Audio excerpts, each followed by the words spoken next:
Muy bien, pues si les parece bien vamos a dar inicio porque ya tenemos aquí un buen quórum de personas que nos siguen. Les agradezco mucho conectarse a la sesión de hoy de este seminario de periodismo jurídico en el que hemos estado cubriendo desde cómo cubrir, ¿no?, un proceso penal en curso, qué hacer cuando hay menores involucrados, qué hacer en casos de corrupción que tienen información que no se puede compartir públicamente y bueno, una serie de temas que hemos estado discutiendo aquí, pero llegamos a uno de los más álgidos que probablemente para el público en México es de los que más ruido nos genera y que elección tras elección comentamos, ¿no? Y es la veda electoral, estos espacios de silencio y todas estas reglas que hay alrededor de nuestras elecciones que hacen tan complicada la comunicación y que también generan muchísimo pues debate, ¿no?, dentro de la propia población sobre pues por qué existen estas reglas. Ahora más con la revocación de mandato, en donde ha sido un ir y venir, ¿no?, de las decisiones de gobierno, las leyes, los decretos, y bueno, pues el punto en el que nos encontramos hoy, que es de nuevo que los funcionarios públicos no pueden hablar del tema. Para discutir estos temas con nosotros está Patricio Vallados. Patricio tiene una larga trayectoria en materia electoral, él es abogado, estuvo en el Tribunal Electoral y después se desempeñó como director de prerrogativas y partidos políticos del INE, del área que depende justamente toda la regulación de radio y televisión, ¿no? Y bueno, pues hoy ya desde la vida privada nos puede compartir estas experiencias y también las reflexiones de lo que es vivirlo desde la perspectiva de la autoridad electoral, pero pues también muchas que seguramente tendrá en su vida. Juan Pablo de Leo es periodista con una amplia trayectoria también cubriendo elecciones, desde político, ¿no?, este proyecto enfocado a la materia electoral y a temas políticos, pero también cubriendo elecciones en Estados Unidos, es decir, tiene la posibilidad también de hacer este contraste que creo que va a aportar muchísimo aquí. Y Nayeli Cortés, que ha tenido una trayectoria también combinada, ¿no? Primero, como periodista, puedo decir que es una de las periodistas con mayor conocimiento en materia electoral que hay en México, que lleva años trabajándolo desde distintos espacios, estuvo en el Universal, estuvo en el Financiero, ha tenido reconocimientos, y bueno, incluso a mí me tocó en algún momento por ahí que me buscara para una entrevista hace años, es alguien que lleva ahí, tiene ahí una larga historia, conoce todo, pero también conoce estas barreras, ¿no? Y sabe lo complicado que es cubrir una elección de pronto cuando hay estas limitaciones. Hoy ella ya desde el Poder Judicial Electoral haciendo una labor de divulgación, pero bueno, desde el otro lado de la barrera. Entonces tenemos de todo, tenemos creo que los mayores expertos para comentar el tema.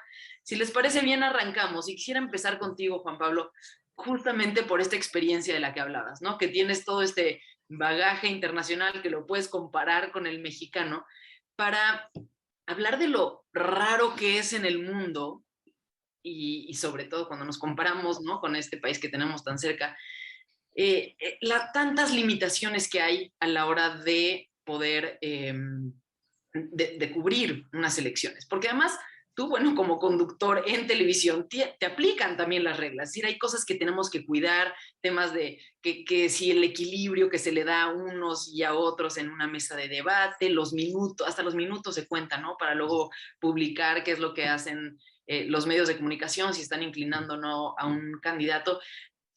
¿Cómo es hacer periodismo con todas estas reglas alrededor? Sobre todo periodismo de radio y televisión, que es el que está más regulado.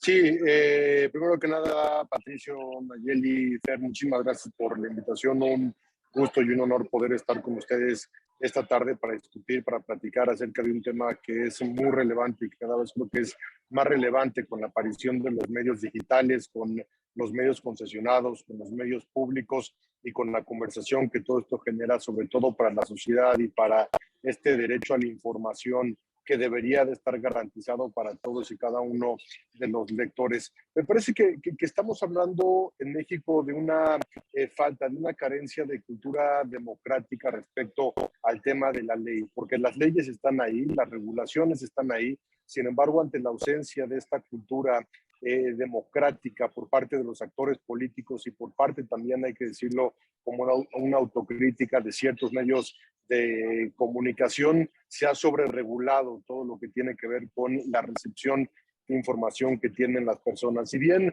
hablando específicamente del tema de la veda electoral no es exclusiva de México, sí parte de las democracias más avanzadas del mundo y con mayor experiencia han ido dejando de lado poco a poco el tema de la veda electoral y han permitido que la democracia se desarrolle hasta el último día de las elecciones. Hablando del caso específico de Estados Unidos y hablando de las experiencias que he tenido en estas coberturas, llama muchísimo la atención, por ejemplo, ver a un presidente en funciones que pueda realizar campañas políticas, que aún siendo presidente pueda apoyar a otros candidatos, que aún siendo presidente pueda realizar las campañas políticas para la reelección hasta el último día de la elección. También tener la experiencia del tipo de reflexión electoral, de reflexión del voto que hacen, por ejemplo, los norteamericanos, que he tenido yo justamente esta cercanía y poco o nada tiene que ver con el tiempo. Muchos toman su decisión previamente, muchos están afiliados al Partido Demócrata, al Partido Republicano y votan por el candidato que sea sin importar quién vaya a ser ese candidato, sino que más bien votan por el partido, pero son estos swing voters, estos votantes que pueden ir hacia la derecha o hacia la izquierda, hacia el Partido Republicano o hacia el Partido Demócrata, los que generalmente terminan decidiendo la elección. Y para ellos no hay una veda electoral, para ellos no hay una reducción de la información que se le da a los electores, y eso es algo que contrasta mucho con lo que ocurre en México, entendiendo que, por supuesto, las elecciones de los Estados Unidos funcionan diferente con un voto indirecto a través del colegio electoral, pero bueno, eso no quita el tipo de información y el tipo de medios que consumen tanto en televisión, en canales privados, como también en la televisión pública, como sobre todo también en los medios digitales. Entonces, creo que esa experiencia se contrasta mucho con lo que vivimos en México. Creo que se habla de una democracia mucho más madura, entendiendo que también la parte del dinero privado en Estados Unidos juega un papel fundamental, y en México las campañas y en Estados Unidos no se pueden pensar sin recursos, algunos públicos, algunos privados, pero bueno, a final de cuentas se trata de un tema de recursos. Y aquí en México, regresando un poco a la experiencia que hemos tenido en Político MX, que he tenido yo en la televisión en ADN 40, y con la experiencia que estamos teniendo ahora con este medio que tiene un año y cacho, que estrenamos el año pasado, que es un medio de encuestas que se llama Poll.mx, también hemos podido vivir otro tipo de experiencias respecto a lo que sí implica aquí en nuestro país el tema de la veda electoral, la difusión de las encuestas, para lo que sirven, para lo que funcionan las encuestas, que dentro de los medios de comunicación cada vez más se convierten en una herramienta de comunicación política y cada vez más se dejan de convertir en una medición real, en una fotografía real de lo que realmente está pasando en las elecciones. Hay que tener mucho cuidado en los medios tradicionales, en los medios concesionados, con absolutamente todo lo que se dice. La fiscalización por parte del INE es brutal en cuestión de los tiempos, en cuestión de los espacios, en cuestión de la equidad para los partidos políticos, la equidad también para los diferentes candidatos. Está todo perfectamente bien registrado, y en caso de que no se cumpla con ese tipo de requerimientos, pues llegan justamente las denuncias por parte del INE, por parte de los partidos políticos, por parte de los diferentes candidatos. Y el tema de los medios digitales y lo que nosotros vivimos desde Político MX también es otro animal completamente diferente, porque si bien las redes sociales como tal no están reguladas, sí hay lineamientos en cuanto a las vedas electorales que deben de seguir los candidatos, que deben de seguir los partidos políticos, y participan, digamos, en ese silencio. Afortunadamente, cada vez hay más transparencia en las redes sociales, hay más transparencia en Facebook, hay más transparencia en Twitter, hay incluso convenios del INE directamente con Facebook y con otras redes sociales que les ayudan a entender lo que está ocurriendo, a saber quién está pagando qué anuncios, de dónde viene el dinero, esa fiscalización que también es parte de la tarea que hace el Instituto Nacional Electoral, pero de ninguna manera estamos en una posición de pulcritud en cuanto a lo que ocurre en las redes sociales, y parte de la discusión que estamos viendo ahora de esta polarización política y de este ruido que hay en la conversación pública y política de nuestro país viene justamente de ese tipo de manipulación, empezando por las fake news que tuvieron una presencia importantísima en la elección en 2016 en los Estados Unidos con Donald Trump, y de ahí se han estado moviendo esas estrategias hacia prácticamente todo el mundo, y México en ese sentido no ha sido la excepción. Así es que son experiencias diferentes por cada uno de los países, son experiencias diferentes por cada uno de los medios de comunicación, y son experiencias en cuanto a la regulación y a las leyes que nacen justamente de una falta de esta cultura democrática por parte de los participantes y por parte también de ciertos medios de comunicación. Muchas gracias, Juan Pablo. Y justamente antes de entrar al tema de la regulación, y bueno, de los temas que comentaste, hay un montón que quisiera que pudiéramos hablar más adelante, el tema de las encuestas, hay una serie de cosas, pero antes de entrar a eso, quisiera enfocarme un poco en este tema de la veda, ¿no? La obligación del silencio, que a veces pues choca con el derecho a la información, ¿no? Porque estamos en momentos en los que necesitamos información de manera extraordinaria, necesitamos más información que de costumbre, porque hay una decisión importante que tomar. Y por otro lado, hay funcionarios que la pueden otorgar y que simplemente no responden las entrevistas, ¿no? Y ahí quisiera ir contigo, Nayeli, porque es algo que has de haber vivido constantemente. Y es una frustración, digo, yo me lo he topado muchísimo, que es, buscas a un funcionario para hablar de un tema relevante, algo que está afectando a la población, algo que incluso tendría que incidir, ¿no? O va a incidir, todos sabemos que va a incidir en la forma en la que vota la población, y te responden que no pueden porque están en veda. ¿Cuál ha sido tu experiencia en esto, Nayeli? ¿Cómo lo has abordado? ¿Y qué, le ves algún sentido a que esto continúe siendo así? Particularmente pienso, por ejemplo, ahora en la revocación de mandato. Hace sentido que los funcionarios públicos de un partido y de otro, ¿no? Porque en este caso pues solo son de uno, pero de los partidos no puedan hablar de procesos tan importantes como el que sería en una situación normal, en un escenario normal, una revocación de mandato. Así es, Fer. ¿Me escuchan bien? Fer, ¿cómo estás, Juan Pablo? Patricio, ¿cómo están? Muchas gracias por la invitación y un saludo a todas las personas pues, que nos están escuchando. Pues sí, Fer, pero también creo que ha sido a lo largo del tiempo malentendido el término de un lado y de otro, ¿no? Por ejemplo, todos nos hemos topado con las páginas públicas en las que se baja información importante cuando en realidad lo único que no se puede publicar durante la veda electoral son llamados específicos al voto, cosas que tengan que ver específicamente con proselitismo, ¿no? Efectivamente hay restricciones, ha habido restricciones a lo largo del tiempo. Creo que a últimas fechas se han ampliado los derechos. De hecho, recientemente la Sala Superior del Tribunal Electoral aprobó una sentencia en la que determinó que la veda electoral no es aplicable a los periodistas, que los periodistas no son sujetos de infracción. Sin embargo, para llegar a este punto, es cierto que los periodistas nos hemos topado con muchas trabas, pero también con absurdos que no solo tienen que ver con las reglas, sino con los criterios para aplicarlas por parte de la autoridad electoral. Te pongo ejemplos de lo que he vivido, digamos que a lo largo de 20 años de carrera. Era el 2000, yo estaba en Milenio, y durante la veda electoral, el periódico en la sección de QRR, que es quien resulte responsable, una sección de broma, básicamente, publicó una supuesta encuesta en la que se decía que el entonces candidato presidencial del Partido Centro Democrático, Manuel Camacho Solís, había declinado en favor de un changuito. Era una encuesta de broma, pero esa encuesta que se publicó pues en la edición que salía temprano fue retomada por conductores de radio que la dieron por buena y empezaron a comentar que se venía a venir la declinación de Manuel Camacho Solís. Hubo articulistas del periódico que la dieron por buena y que escribieron sobre la declinación de Manuel Camacho Solís, y pues la cereza del pastel vino cuando un funcionario del otrora IFE llamó al director del periódico para decirle que estaba violando la veda electoral porque se había publicado una encuesta de broma en una sección del periódico. Este asunto se arregló porque pues efectivamente no era una encuesta propiamente con intención de incidir. A lo largo del tiempo también recuerdo que cubriendo elecciones del Estado de México, ya era una constante que el día de la jornada electoral una radiodifusora, Radio Milet, irremediablemente sacara mensajes llamando a votar por el Partido Revolucionario Institucional.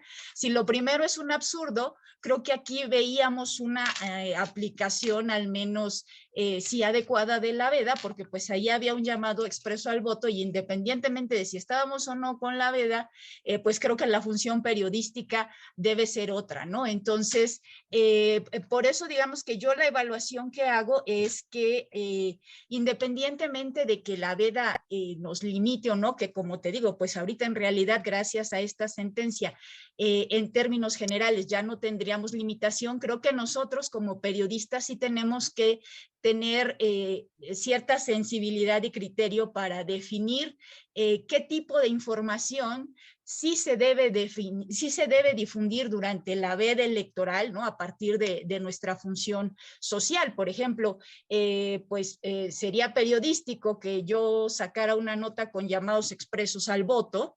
Esos tendríamos que preguntarnos. También es cierto que hoy en día hay muchas herramientas, muchas de ellas las da el Instituto Nacional Electoral, para producir información en esta época. Efectivamente, no puedes entrevistar a un funcionario, ¿no? Aunque con las reglas, insisto, de hoy, pues probablemente la sanción sería para él más que para un reportero, pero en el portal del INE, por ejemplo, tienes información disponible sobre todo el proceso de fiscalización, lo mismo ingresos, gastos, tienes información sobre contrataciones que te permite hacer, por ejemplo, notas de cruces de otros clientes que pueda tener ese mismo proveedor y entonces, pues, sacar posibles ligas irregulares, no sé, radiografías que tengan que ver con fuerza electoral. Hay mucha información ya disponible para poder, digamos que, sortear exitosamente la veda. Completo la idea. No estén dando declaraciones escandalosas, da tiempo para poderse concentrar en esa información que es la que importa, ¿no? Sí, así es.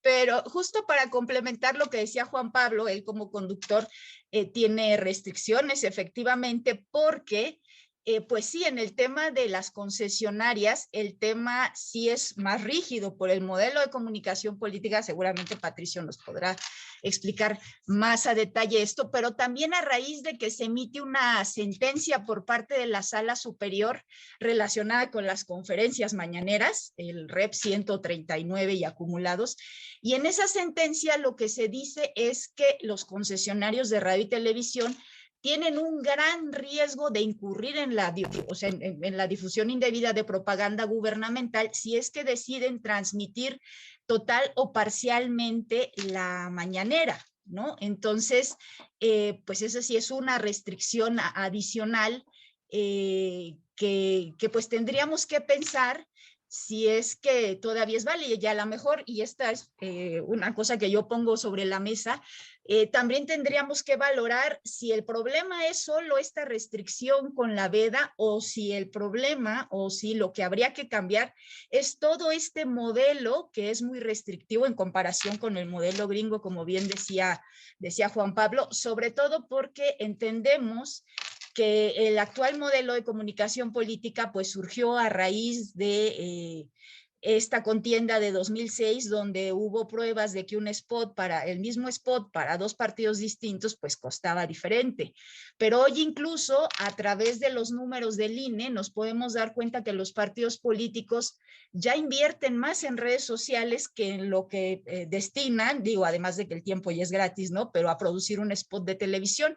Probablemente el foco ya esté en otro lado y probablemente no solo sea necesario, no solo tengamos que discutir sobre eliminar estas barreras que te impiden ejercer el periodismo, pero también muchas otras cosas durante la veda electoral, ¿no? Sino todas estas restricciones pues que tienen que ver con todos los procesos electorales. Tú bien decías, se entiende que en revocación de mandato el que puede ser revocado no hable, pues es un poco un contrasentido. Efectivamente, no está en la ley y ese puede ser el argumento, pero pues en las contiendas electorales, pues los que participan y los que buscan el poder, pues se dan entre ellos, porque en este caso está restringida el derecho de él y de los partidos que también quieren decir que no quiere, o sea, que sí quieren que se le revoque el mandato, ¿no? Pero para cerrar, yo dejaría esto en la mesa, ¿no? La restricción solo en Veda o cambiar el modelo en general.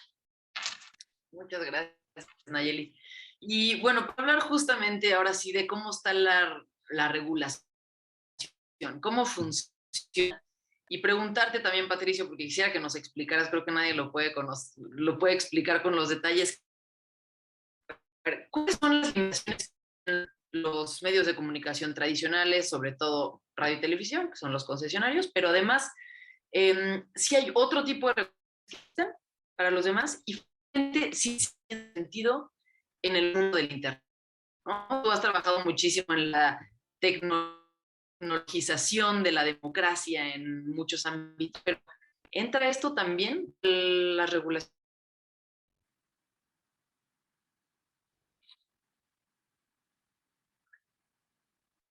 Ahí me frisé, no sé.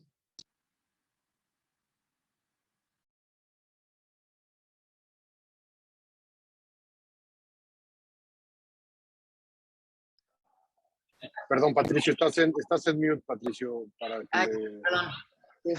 Típico. Muchas gracias, Juan Pablo, por esto, y muchas gracias, Fernanda, por la invitación. No sé qué pasó, pero creo que ya se pusieron de acuerdo. Y Nayeli. Bueno, pues, a ver, la primera pregunta, ¿por qué Veda? Pues Veda porque lo que pasaba antes era que en los últimos días, antes de la jornada electoral, pues hacían una serie de cuestiones que alteraban estas condiciones, digo, ni siquiera había condiciones de equidad en ese entonces, pero las pocas que había las alteraban. Es decir, digamos, ya hablaba de Juan Pablo de los swing votes. Esos normalmente se dan al último, es decir, pues hay gente que todavía terminando las campañas, pues ese fin de semana o esos días es cuando finalmente determina por quién votar. Y entonces esta veda lo que buscaba era precisamente evitar esto. Recordemos que venimos de un sistema donde en 1988, pues inclusive en los propios noticieros de radio y televisión, el candidato Salinas de Gortari tenía como 94% de las menciones. Los otros ni siquiera tenían malas, simplemente no existían. Y eso pues da la pauta a ver qué es lo que se puede hacer. Juan Pablo ya también lo dijo, y ahí yo creo que es pionero el sistema electoral en el sentido de que tú cuando tienes un candidato que va más o menos fuerte y entre los otros partidos hay candidaturas que están más o menos empatadas al final, pues existe la posibilidad de hacer este voto estratégico de ver, a ver, si no quiero que gane el que lleva la mayoría, quiero que gane el segundo, pero voy a ver quién va mejor. El hecho de publicar encuestas en estos últimos días, pues también evidentemente puede alterar estas condiciones de equidad que se llevaron a cabo durante las campañas y en tan solo unos días poderlo echar por la borda. Pero entonces, tomando en cuenta esa respuesta muy rápida, como señalamos, pues regulaciones hay muchas, ¿no? Empezaría por las más light, que son a medios impresos. Medios impresos, básicamente, la única regulación que tienen es esta prohibición en veda electoral. Más allá de eso, pueden recibir publicidad de los partidos políticos, pueden básicamente hacer lo que sea. En segundo lugar, radio y televisión tienen una regulación un poquito más robusta. Es una regulación que en muchos sentidos es una sugerencia de la autoridad electoral que afortunadamente ha permeado tanto en la sociedad y en los propios medios de comunicación que ahora todo mundo se siente obligado cuando lo que dice el INE es que son las guías para que en el ejercicio de su libertad de expresión, los concesionarios, bla, bla, bla, bla, bla. Y entonces, pero el INE lo que ha hecho simplemente es medir qué se está diciendo, cuál es el tratamiento que dan los noticiarios, bueno, malo, a quién, ahora recientemente cuestiones de género, etcétera, etcétera, y hacerlo público. Punto. Esto se dio por primera vez a principios de los 90. Raúl Trejo hizo un ejercicio de cómo estaban dando las coberturas y a partir de ahí el entonces IFE empezó a generar este modelo que se ha ido perfeccionando poco a poco. Luego incluyeron a programas de revista que era donde hacían los candidatos digamos pasteles y hablaban de su vida y hacían campañas de manera subterticia. Y ahora, por ejemplo, gracias a eso, pues los programas de revista ya no están vendiendo espacios ahí para las distintas candidaturas. Entonces, lo que tenemos es que en la cobertura en radio y tele hay una visión mucho más enfocada de la autoridad electoral, pero desde luego que también existe una libertad de información en donde un medio, si Juan Pablo y ADN 40 dijeran, pues nosotros nada más vamos a cubrir al partido X, pues así pasa. Simplemente el INE lo que daría a conocer es que hay este concesionario que está haciendo tal. Esto desde luego que contrasta con Estados Unidos, que ha sido puesto como ejemplo, pues nadie pensaría que Fox iba a hablar bien de los demócratas. Sí hablan de ellos, pero normalmente mal. Si uno hiciera ese mismo ejercicio que hace el INE con pues lo que pasa en otras latitudes, pues sería un poco pues, innecesario y absurdo. También existen tradiciones periodísticas que son pues en democracias muy consolidadas, donde los medios de comunicación suelen hacer público su línea editorial y a qué candidatura favorecen. Y nadie lo ve mal, y en Francia se pronuncian, y en Italia, y en España, en Estados Unidos, etcétera, etcétera, y nadie se lleva la sorpresa. El problema es que en México venimos, pues, ya no hace tanto, porque ya la transición ya fue hace poquito, aunque todavía hay gente que piensa que apenas acaba de empezar, pero no, ya tenemos elecciones libres y más o menos equitativas desde hace mucho. Este modelo, yo lo que diría es que ha funcionado porque yo lo que pues he estado viendo es que la cobertura que se ha dado en las campañas, proceso con proceso federal, ojo, no, en lo local todavía hay muchas distorsiones a veces, pero en lo federal, proceso con proceso se va dando cada vez una cobertura mucho más equilibrada. Y eso me parece que está bien en el caso mexicano. Ahora, ¿está bien hasta cuándo? Porque lo que también se dijo ya aquí es que, pues si bien la radio y la tele es todavía central en la generación de opinión política y de donde la ciudadanía ve y escucha para tomar sus decisiones en cuanto a lo público, lo cierto es que pues esto va en declive y las redes sociales van en ascenso. Y el problema aquí es que pues básicamente no hay regulación.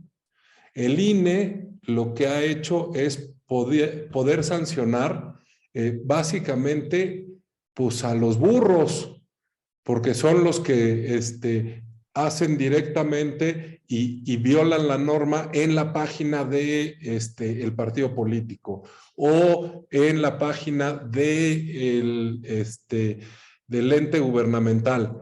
Eso pues la verdad es que cada vez también es menos porque la gente ya también se da cuenta. Y entonces se vuelve, la verdad es que bien difícil regular eso. Y se vuelve muy difícil regular eso tanto para la cobertura noticiosa como también para la parte de publicidad, que como vimos, después de las elecciones que señaló Nayeli en 2006, se prohibió la compraventa de espacios publicitarios en radio y tele.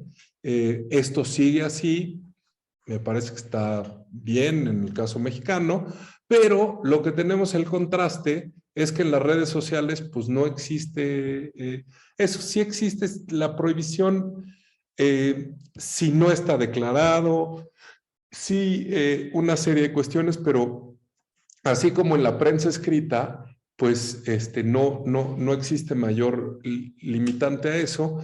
Y eso pues va a trastocar el modelo necesariamente. Luego le entramos a eso si quieren, pero también me pregunto hasta cuándo, por ejemplo, esta prohibición en radio y tele se puede dar, porque, ¿no? O hasta cuándo los partidos de repente van a decir que en Netflix se interrumpa la serie para que pasen el spot del partido, o en fin, digamos, tenemos una serie de dilemas que tienen que ver con la evolución y con lo real y cómo va evolucionando la tecnología.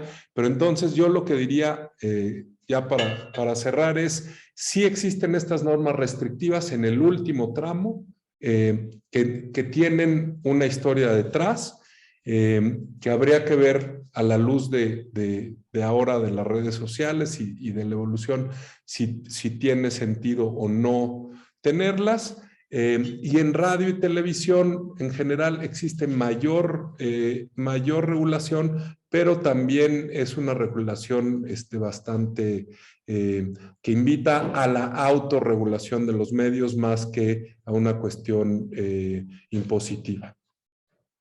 Muchísimas gracias, Patricio, ya estoy de vuelta y gracias ahí, Juan Pablo, por entrarle. A ver, creo que el tema de la regulación en México sí es, o sea, da para una maestría completa únicamente del tema de la regulación de la comunicación política.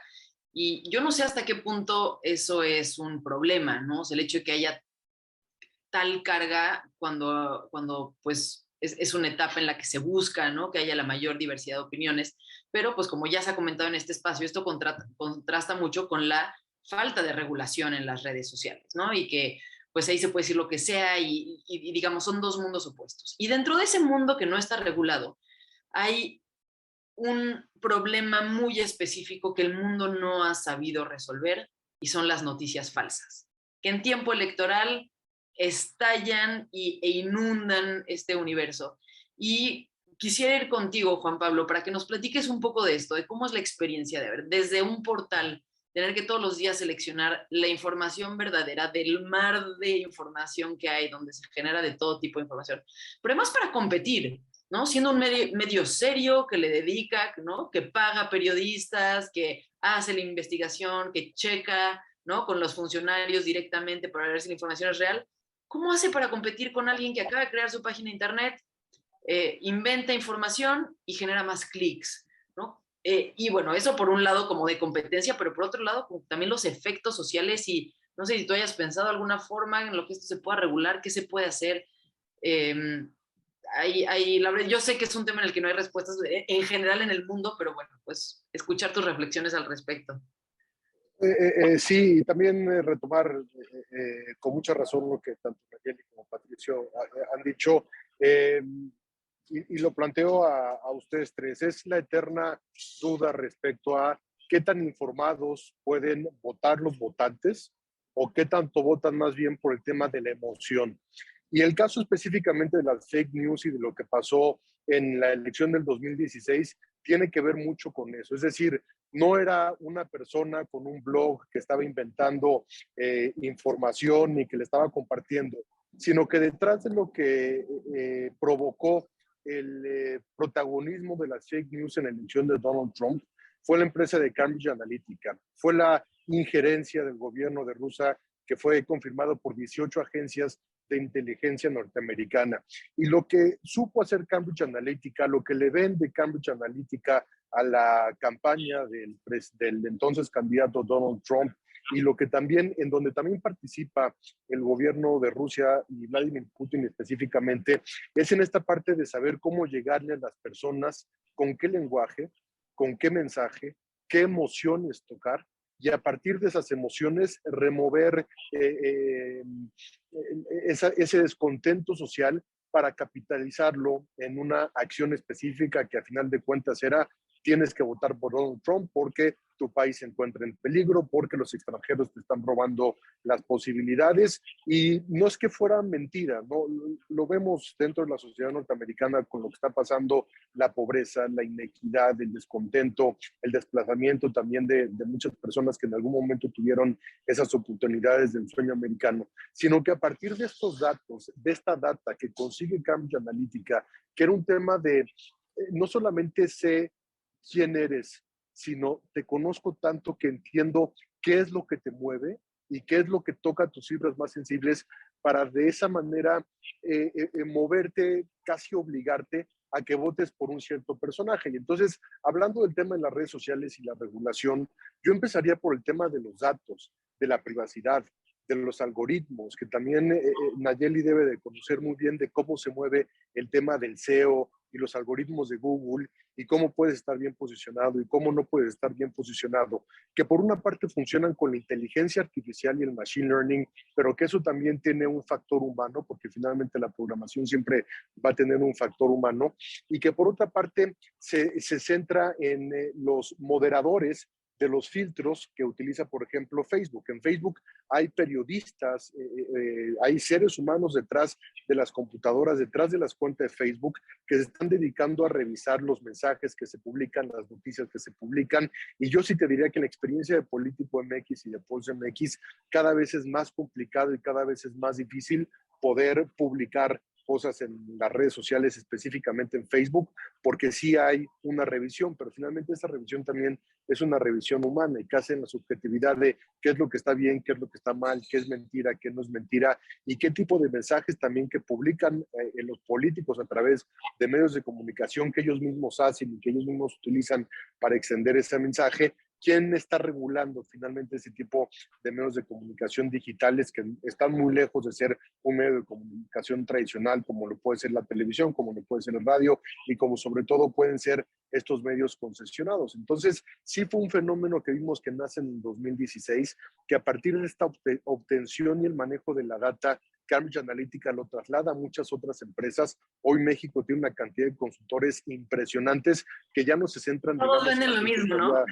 Todos venden lo mismo, ya no se centran en la consultoría política de comunicación tradicional, sino lo que te dicen es: te vendemos datos y tenemos data y tenemos algoritmos, y con eso vas a poder ganar la elección. Y eso detona a partir del 2016. Y me parece que nosotros todos, estando a la mitad de esta revolución tecnoinformática, apenas vamos aprendiendo como medios de comunicación y como periodistas a entender cómo se cubre esta nueva etapa de la comunicación digital, a entender también cómo se cubre algo tan tradicional como puede ser la mañanera, la conferencia del presidente López Obrador, ahora que también Nayeli y Patricio se referían a ella, y de lo que esto puede implicar en cuestiones legales o no, pero de pronto nosotros como periodistas y como medios nos estamos enfrentando a estos fenómenos que nos tienen que cambiar con el día a día y que nos tienen que también poner en línea con las instituciones del país, con las instituciones electorales, para que no exista una sobreregulación, pero para que haya una honestidad y un entendimiento de lo que en realidad está pasando, de entender que si bien hoy la televisión y el radio son los medios masivos, sobre todo los públicos, ante el acceso que tienen las personas a los medios privados o al internet o a las conexiones, a pesar de que hay una penetración de teléfonos celulares importantes, es ¿qué es lo que tenemos que empezar a regular? Y no la regulación por la regulación misma, sino la regulación que verdaderamente permite una cancha pareja para que sean las personas las que tomen las decisiones, y que esta crisis que está viviendo la democracia en México, no es limitar, ¿no? A veces regular es transparentar quién está detrás. De acuerdo completamente. Claro, sí. Y bueno, pues justamente en este tema, ¿no?, de lo que se hablaba, como de la proliferación de las redes sociales, pero también del papel de los algoritmos, yo te veía sintiendo cuando hablaba, ¿no?, de cómo un trabajo periodístico serio de chamba a veces pues no compite en términos de clics con información que es mediática, pero digamos, quisiera que me comentaras un poco de eso, pero también de este otro tema que la gente confunde a veces las fake news con las campañas negras, ¿no? Y que no son exactamente lo mismo, porque una campaña negra puede estar hecha con base en verdades o en mentiras, ¿no? Y hay gente hay campañas digamos, si el candidato opositor de pronto pues, sí tiene escándalos de corrupción, pues es algo que para la ciudadanía es importante saberlo, ¿no? O hay características personales que son negativas, ¿no? Porque al final uno no solo vota por quien le gusta, sino también vota contra quienes no les gustan. Yes, claro. ¿Cuál ha sido tu experiencia? ¿Qué opinión tienes sobre esto? Y bueno, pues finalmente también en tu labor periodística, una labor periodística seria sobre temas electorales, compitiendo con toda esta otra información que fluye ahí en el ambiente. Pues es muy complicado, Fernanda, porque lo vivimos en la última elección. Ya no te piden trabajos sobre la fiscalización del INE y los proveedores irregulares. Félix Salgado Macedonio acaba de tuitear que el INE es un asco. Esas son las notas ya, como bien decías, estamos entre la necesidad de clics y esta parte que tiene que ver con el periodismo, que no necesariamente es cliquera, ¿no? Nosotros siempre tratamos de hacer una pieza, un texto, poner una cabeza lo más atractiva posible, pero siempre hay una línea que no puedes rebasar y yo ahí a lo que he apelado siempre y creo que lo que preguntabas originalmente de cómo hacerle para lograr contener de alguna forma las fake news cuando estamos en un mundo que no regula las redes sociales propiamente, pues yo volvería a hablar de la responsabilidad social. Yo recuerdo justo en el último medio que trabajé, eran como las 4 de la tarde, cuando el INE estaba discutiendo si le retiraba o no la candidatura a Félix Salgado Macedonio. Esa decisión se iba a tomar en una sesión que comenzaba por la noche, que transcurriría por la noche. Y de repente yo veo el tuit de mi director diciendo que el INE acababa de retirar la candidatura a Félix Salgado Macedonio. Entonces dije, pues, ¿qué sesión estoy siguiendo yo? Porque resulta que esto no ha pasado. Entonces, insisto, y hay algo creo que es clave en las redes sociales y que tenemos que tomar en cuenta. Aquí no importa si después dices que no es cierto. El impacto de un tweet, de un post, ya llegó. Habrá gente que no se va a enterar de que esa información es falsa. Y ahora sí que, pues no quisiera citar al presidente, pero un poco como dicen, ¿no? La calumnia, si no mancha, al menos tizna, ¿no? Ese es el problema con las redes sociales. Ahora también te puedo decir que de este lado, en la sala regional especializada, de acuerdo con el informe del presidente de la sala, las quejas que se presentaron aquí en 40% fueron relacionadas con temas de redes sociales. Para que veas el aumento, Patricio lo sabe, antes todo era radio y televisión, todas las violaciones se relacionaban con eso. Ahora las redes sociales ya son un espacio donde se puede cometer violencia política en razón de género, donde puedes difundir una noticia falsa, ¿no? Aquí acaba de pasar un caso hace 2 sesiones sobre una sentencia que no se entendió, y ahí mencionaría yo un segundo problema para combatir las fake news, que hay veces son retomados o son hechos que retoman, que retuitean, perdónenme la expresión, pero por líderes de opinión, personas que pues tendrían que tener esta responsabilidad social y que toman noticias como verdaderas que en realidad no son. ¿Cómo combatirlas? Yo apelaría a una regla que en algún curso que el INE consiguió que nos diera Twitter a los reporteros que cubríamos la fuente. Ellos lo que nos recomendaban siempre es que ante una información falsa, sí, en el tweet, en el post, tenemos que decirlo, tenemos que decir por qué no es correcto, porque finalmente, como te decía, la información sigue fluyendo, el tweet, el post, lo siguen consultando las personas y tenemos que dejar una constancia de lo que es en realidad real. Otra cosa, en el caso... Lo que le recomendaban era publicar abajo de ese tweet. Exactamente, citar el tweet. Lo que nos decían es que citáramos el tweet y que pusiéramos esta información es incorrecta, pero dando el argumento. No es solo eso, no es cierto, porque entramos en la misma guerra de pues no es cierto o sí es cierto, sino explicar, ¿no? La explicación siempre era necesaria. Y bueno, en los casos donde son cuentas pues que son creadas para difundir noticias falsas, pues intentar el tema de la denuncia también para pues incentivar que Twitter o la red social de que se trate, pues las de baja, porque bueno, y Juan Pablo lo sabrá mejor que yo, pues aunque nos hablan de que hay cuentas que se dan de baja para evitar desinformación y demás, pues como le pasó al propio Donald Trump, pues lo cierto es que en términos reales, la mayoría de las fake news y de muchas cuentas que hacen lo mismo fake news, pero que contribuyen a discursos de odio y a muchas otras cosas que tampoco están bien en las redes sociales, pues no son dadas de baja, ¿no? Patricio, voy a tomar una pregunta del público que creo que está hecha para ti, porque además de llevar el tema de regulación de medios de comunicación, veías todo el tema del financiamiento de los partidos. Y dice Elsa Valencia, bueno, esta no es una pregunta que tenga mucho que ver con periodismo, pero me llama la atención y creo que es un tema importante que al final, de alguna forma, siempre acaba tocando al periodismo y ¿es normal que los gobiernos le den dinero a los partidos? O sea, este es el modelo que tenemos en México, pero ¿es un modelo normal o es algo que sucede nada más aquí? ¿Y qué beneficios genera, si es que genera alguno, no? Porque también se discute mucho y hay siempre esta presión social de que ¿por qué le damos tanto dinero a los partidos políticos? Claro que sí. Y bueno, sí, es normal. En la gran mayoría de las democracias existe alguna especie de financiamiento público y estas puede ser de muchas maneras.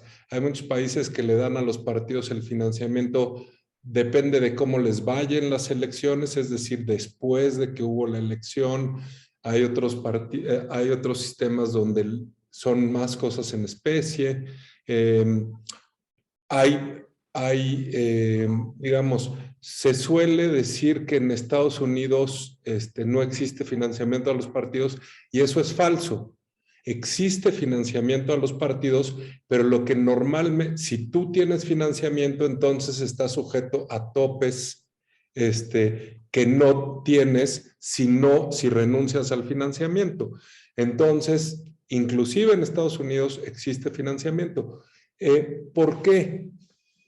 Pues porque normalmente los partidos como agregadores de distintas voluntades en una sociedad, lo que tienen que hacer es desplegar estas ideas, ideologías, maneras de ver, sin necesariamente estar preocupados por de dónde van a sacar los recursos para poder hacer eso. Es decir, un partido político nacional pues necesita tener desplegada una serie de decenas, de centenas, de miles de personas que están en las distintas entidades, en los distintos foros para poder hacer llegar esto. En el caso, digamos, suele ser que los partidos de izquierda pues tenían mucho más problemas para ser financiados porque normalmente tenían algunos postulados que iban en contra de las empresas o, en fin.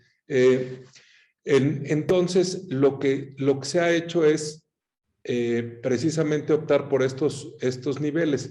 En México el caso es un poco, digamos, sui generis. Por un lado, yo coincido y a mí me parece bien que el Estado mexicano pueda financiar a los partidos políticos es adecuado, pero lo que hay que ver es una cuestión de montos y de reflexiones. Ahorita lo que tenemos es, yo creo que el peor de los mundos, porque en 2014 se hizo una reforma electoral en el que los partidos, que son quienes aprueban las reglas electorales, dijeron pues vamos a quitar una serie de cuestiones y entonces el financiamiento va a ser más barato y van a ver. Y pues lo que nos dimos cuenta es que no, porque también lo que hicieron fue decir que el financiamiento era local y también federal. Y entonces resulta que ahora se le da a los partidos pues más que nunca. Y es una cosa que necesariamente va incrementando porque así va incrementando el padrón electoral. Entonces yo lo que creo ahí es que desde mi punto de vista, sí es útil para el caso, al modelo mexicano, que los partidos accedan a cierto financiamiento. Nada más lo que sí hay que dar una buena discusión es cuál es el monto ideal que permita a los partidos desplegar sus distintas ofertas electorales y que no tengamos estos partidos pues, ricos en muchos casos.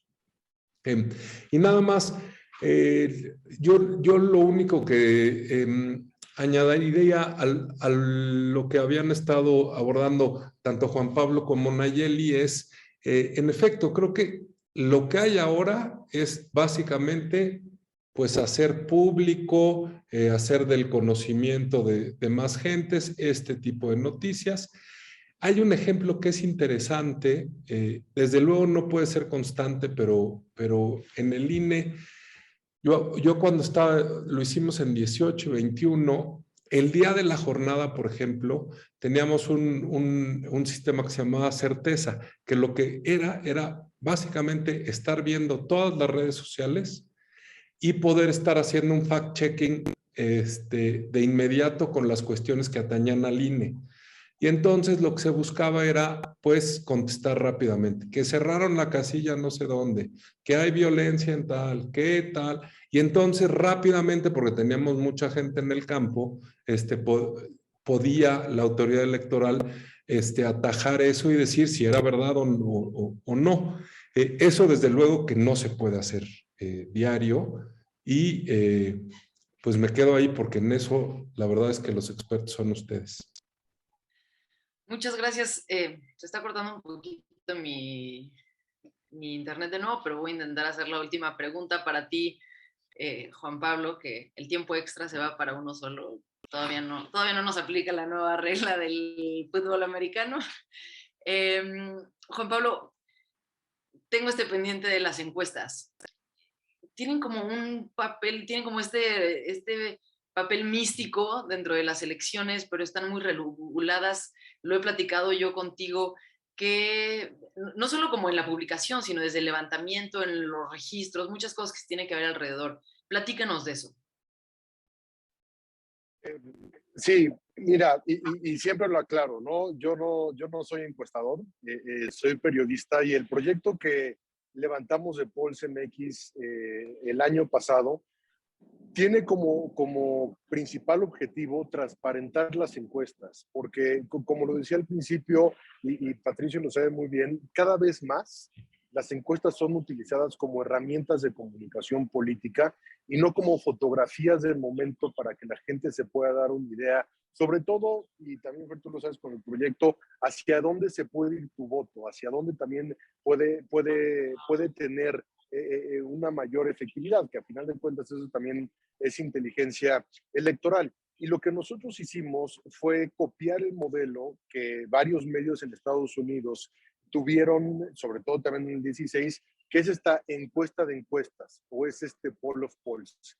Y junto con un grupo de científicos del UNAM, junto con un grupo de encuestadores, a través de un modelo bayesiano, lo que logramos hacer es justamente una encuesta de encuestas. El año pasado más de 20,000 puestos de elección popular, este año solamente 6 elecciones estatales, pero fue hacer una encuesta de encuestas de las elecciones más importantes, de los 15 estados que estaban en juego, de las 16 alcaldías y de algunas otras ciudades y capitales que también eran importantes.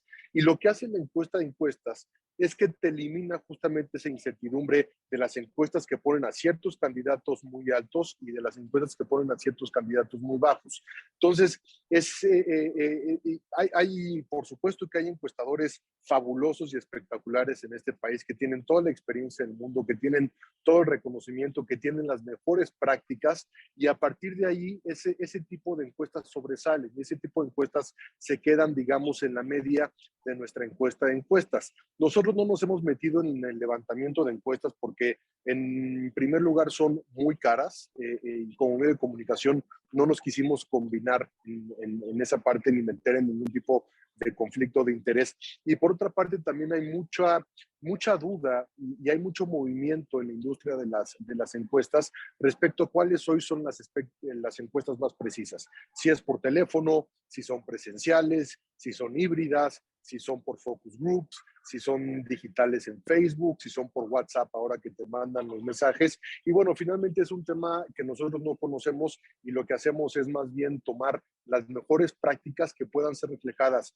en esta encuesta de encuestas. En el polls.mx tenemos todas las encuestas de todas las encuestadoras, todas las encuestas que están registradas ante el INE y que publican una encuesta, inmediatamente entran al pool de encuestas que se revisan en el Poll of Polls. Tenemos la información de los candidatos, de los municipios, de los votos históricos. Es decir, creo que también algo de lo que hablaban ahora Nayeli y Patricio respecto a la pregunta que les hacías, Fer, de cómo podemos controlar las fake news, creo que es un tema de educación mediática. Y de alguna manera nosotros como periodistas y los que venimos de los medios de comunicación nos debe interesar y nos debe importar por la salud de la democracia y por el bienestar de las personas, enseñarles a cómo se consume la información, cómo lo consumes a nivel digital, cómo sabes qué medios son medios confiables, cómo sabes quiénes no, cómo sabes qué periodistas son serios en la información que manejas, cómo sabes qué es una opinión, cómo sabes qué es una noticia, cómo sabes qué es un cruce, cómo sabes que son temas de datos. Y la principal intención que ha tenido Polls.mx ha sido justamente esa, generar un ambiente de educación mediática en el tema de las encuestas para que las personas no lo vean solamente como una carrera de caballos, porque es muy interesante y es muy emocionante el decir, oye, pues este candidato A tiene 50% y el B tiene 30%, y ya lo va alcanzando, y lo único que nos quedamos son en esos números y en esa carrera de caballos que es muy emocionante, que también en Estados Unidos apela muchísimo a las personas, pero hay tanto detrás de las encuestas y hay tantas preguntas y hay tanto contexto y hay tanta información que hay que saberlo consumir. Y finalmente creo que Polls ha logrado en el poco tiempo que llevamos posicionarse como eso, como un medio de encuestas que con la mejor de las intenciones y sin querer golpear a nadie y con ninguna otra intención más que la educación mediática, les enseñan a las personas a cómo se consumen las encuestas y le quita un poco, o por lo menos le intenta quitar un poco esta intención de politiquería que muchos utilizan de esa manera. Entonces, la verdad es que ha sido una experiencia muy interesante. La verdad es que tanto yo como mi equipo hemos aprendido muchísimo de lo que implican y de lo que es el mundo de las encuestas, y me parece que de esa manera, no solamente en esa área, sino en todo lo que implica la comunicación política, electoral, social, deberíamos pensar justamente en ese servicio para las personas que implique una educación de que sepan y aprendan a cómo se consume la información. Muchísimas gracias, Juan Pablo, gracias, Nayeli, gracias, Patricio. Con esto estamos llegando al final y yo sé que nos podríamos aquí quedar hablando horas, pero bueno, justo eso nos dice que fue una conversación muy rica y en la que nos dejaron más preguntas que respuestas, que como yo digo, bueno, esa es una buena conversación. Así que muchísimas gracias por su tiempo, también muchísimas gracias a todas las personas que se conectaron, las que nos van a ver ya después cuando esté esta conversación grabada. Y bueno, pues esperamos volver a conversar en el futuro sobre estos temas que seguro van a estar dando mucho de qué hablar. Gracias por la invitación, saludos. Estén bien, saludos.